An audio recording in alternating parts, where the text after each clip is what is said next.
میں doctor Fahima, Marwari college Ranchi, intermediate women section. ہماری پیاری بچیوں، آداب عرض۔ آج میں آپ لوگوں کو گلستان ادب حصہ نظم جانثار اختر کے شاعری کے بارے میں بتاؤں گی۔ ٹھیک ہے تب چلیے اوکے۔ سید جانثار حسین رضوی نام، اختر تخلص تھا۔ آبائی وطن قصبہ خیر آباد اتر پردیش تھا۔ جانثار اختر گوالیار میں 1914 میں پیدا ہوئے۔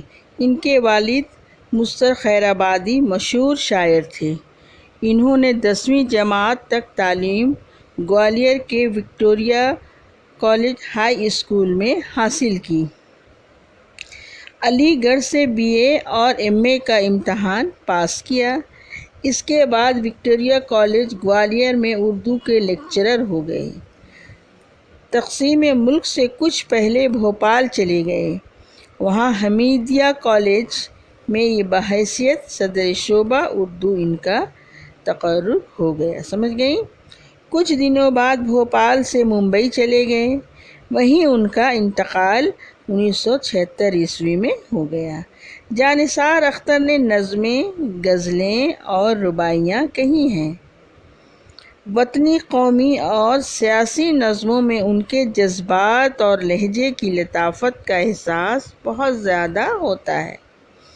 سلاسل، تار گریباں، نظر بتاں، جا دواں، گھر آنگن، خاک کے دل اور پچھلے پہر ان کے شعری مجموعے ہیں۔ سمجھ گئیں؟ انہوں نے کئی فلموں کے گیت بھی لکھے ہیں۔ ان کی ادبی خدمات کے اعتراف میں انہیں سعودیت لینڈ نہرو اعزاز پیش کیا گیا۔ سمجھ گئیں؟ ان کے غزل اشعار کی تشریح اب میں بتاؤں گی، ذرا آپ لوگ غور فرمائیں۔ ٹھیک ہے؟ جب لگی زخم تو قاتل کو دوا دی جائے، جب لگی زخم تو قاتل کو دوا دی جائے، ہے یہی رسم تو یہ رسم اٹھا دی جائے۔ اس میں شاعر فرماتے ہیں کہ فرسودہ رسم و رواج کا قائل نہیں، مخالف ہے۔ اس کے نزدیک ایسی تمام رسموں کو ختم کر دینا چاہیے جو فرسودہ ہو چکی ہیں، مانے جو بیکار پرانی ہو چکی ہیں یا وقت کا ساتھ نہیں دے رہی ہیں۔ سمجھ گئیں؟ جیسے آج ہم لوگ میں لچک پن ہے کہ آن لائن کلاس لے رہے ہیں، لاک ڈاؤن میں لڑکیاں آ نہیں پا رہی ہیں یا ایک جگہ گیدرنگ ہونا منع ہے۔ سمجھ گئیں؟ جو یہ وبا پھیلی ہے اس کی وجہ سے، تو حالات کے تحت ہر چیز میں بدلاؤ آتی ہے، اس کے تحت کام کرنا، ان کے کہنے کا مقصد یہ ہے۔ سمجھ گئیں؟ پھر وہ کہتے ہیں اردو شاعری میں بھی یہ طریقہ تھا کہ اپنے قاتل کی تعریف کی جاتی تھی، یا عاشق ہردم معشوق سے قتل ہونے پہ آمادہ رہتا تھا، اور اردو شاعری کا محبوب ایک جابر اور ظالم قاتل کی شکل میں پیش کیا جاتا تھا۔ شاعر کے نزدیک اگر یہ رسمی انداز ہے کہ جب قاتل زخم لگائے تو اس کی تعریف کی جائے، تو اس انداز کو اب ختم کر دینا چاہیے۔ ویسے بھی یہ غیر فطری ہے، نفسیاتی انسانی کے خلاف ہے کہ قاتل کی تعریف کی جائے۔ ان کا دوسرا غزل کا مصرع دیکھیے۔ دل کا وہ حال ہوا ہے غم دوراں کے تلے، جیسے ایک لاش چٹانوں میں دبا دی جائے۔ اس میں وہ تشریح کرتے ہیں زمانے کے غموں سے دل اتنا چکنا چور اور شکستہ ہو چکا ہے کہ اس کی حالت بہت خستہ ہو چکی ہے۔ اس کی حالت بالکل اس لاش کی طرح ہو گئی ہے جیسے بھاری بھاری پتھروں یا چٹانوں کے نیچے دبا دیا جاتا ہے۔ غم زدہ دل کو چٹانوں میں ادبی لاش سے تشبیہ دی ہے۔ خوبصورت تشبیہات سے اشارہ کیا ہے۔ سمجھ گئی؟ ان کے غزل کا تیسرا مصرع سنیے۔ اس میں وہ فرماتے ہیں ہم نے انسانوں کے دکھ درد کا حل ڈھونڈ لیا، ہم نے انسانوں کے دکھ درد کا حل ڈھونڈ لیا، کیا برا ہے جو یہ افواہ اڑا دی جائے، کیا برا ہے جو یہ افواہ اڑا دی جائے۔ اس غزل کی تشریح وہ اس طرح کرتے ہیں: انداز بیان میں ایک ندرت ہے، کتنا بھرپور تنزیہ وار کیا گیا ہے، بظاہر کچھ زیادہ نہ کہہ کر انسان کے دکھ درد کا حل ڈھونڈ لینے کی، افواہ اڑانے کی بات کہی گئی ہے۔ مراد یہی ہے کہ اس مکر و فریب سے بھری دنیا میں انسان کے دکھ اور درد کو دور کیا ممکن نہیں ہے۔ وہ طنزیہ انداز میں ساری باتوں کو کہہ گئے، سمجھ گئیں؟ اس لیے کیوں نہ ہم اس طرح کی افواہ اڑا دیں کہ ہم نے انسان کے دکھ درد کا حل تلاش کر لیا ہے۔ نئے انداز کا بہت خوبصورت یہ شعر ہے۔ ان کے غزل کا چوتھا مصرع دیکھیے: ہم کو گزری ہوئی صدیاں تو نہ پہچانیں گی، آنے والے کسی لمحوں کو صدا دی جائے۔ بہت خوب، دیکھیے شعر میں انہوں نے کتنی اچھی بات کہی ہے۔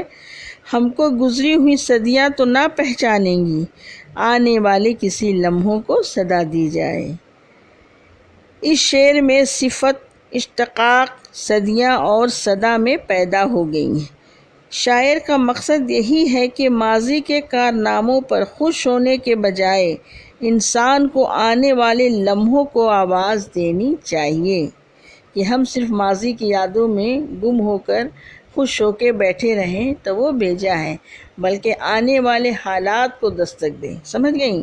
مراد یہی ہے کہ زرعی ماضی پر اترانے کے بجائے انسان کو اپنے حال کو درخشاں بنانے کی کوشش کرنی چاہیے، مطلب روشن بنانے کی کوشش کرنی چاہیے، تاکہ ہم کچھ زندگی میں حاصل کر سکیں۔ ٹھیک ہے؟ ان کا پانچویں بند کا یہ غزل دیکھیے: اٹھی کل رنگ دریچوں سے سحر جھانکے گی، کیوں نہ کھلتے ہوئے زخموں کو دوا دی جائے۔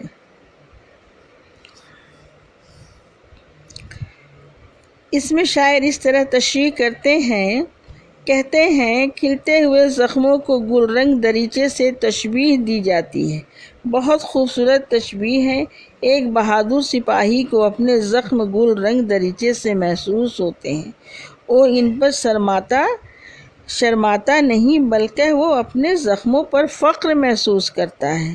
اس کے برعکس ایک مجرم اپنے زخموں کو پوشیدہ رکھنے کی کوشش کرتا ہے، مگر ایک سپاہی فخر سے کہتا ہے کہ مجھے یہاں زخم لگی ہے۔ ان کا چھٹا مصرع دیکھیے غزل کا: ہم سے پوچھو کہ غزل کیا ہے، غزل کا فن کیا ہے۔ ہم سے پوچھو کہ غزل کیا ہے، غزل کا فن کیا ہے، چند لفظوں میں کوئی آگ چھپا دی جائے۔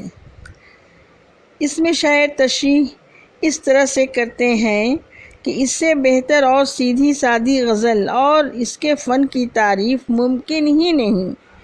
شاعر کے نزدیک غزل اور غزل کا فن یہی ہے کہ غزل گو شاعر چند لفظوں میں ایک آگ سی چھپا کر رکھ دیتا ہے۔ بعض شعروں میں ایک آگ پوشیدہ ہو جاتی ہے تاکہ قارئین اس چیز کو پڑھیں اور ان کے اندر ایک کسک سی محسوس ہو جو دھیمے دھیمے ٹیس کی کیفیت پیدا کرے۔ سمجھ گئیں؟ اس طرح سے جانثار اختر شاعری کے متعلق ساری بات کو 2 مصرعوں میں ہی کہہ جاتے ہیں۔ ان کے یہاں ایک شاعرانہ مزاج اور قلندرانہ انداز ہے جو ان کی شخصیت کے کھرے پن کو ظاہر کرتا ہے۔ ان کی شاعر نعروں کی شاعری نہیں، دل کی آواز ہے۔ خواجہ احمد فاروقی ان کے بارے میں یوں بیان کرتے ہیں: جانثار اختر کو کٹس کی طرح ادبی مصوری میں بڑا ملکہ حاصل ہے۔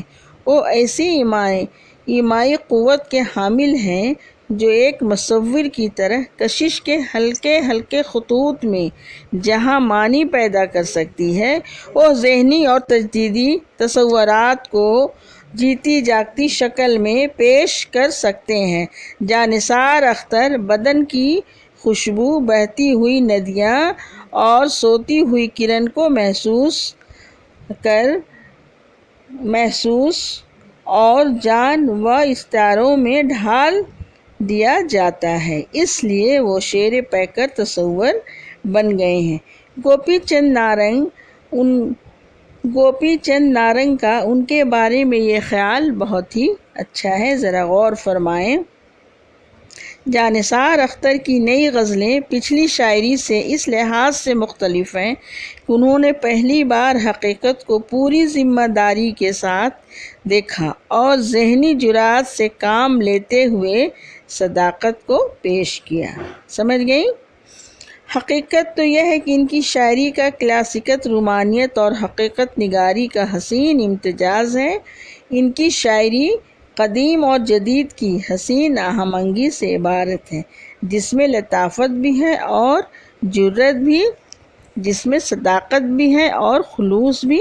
ان کی خاموشیاں بھی بولتی ہوئی محسوس ہوتی ہیں۔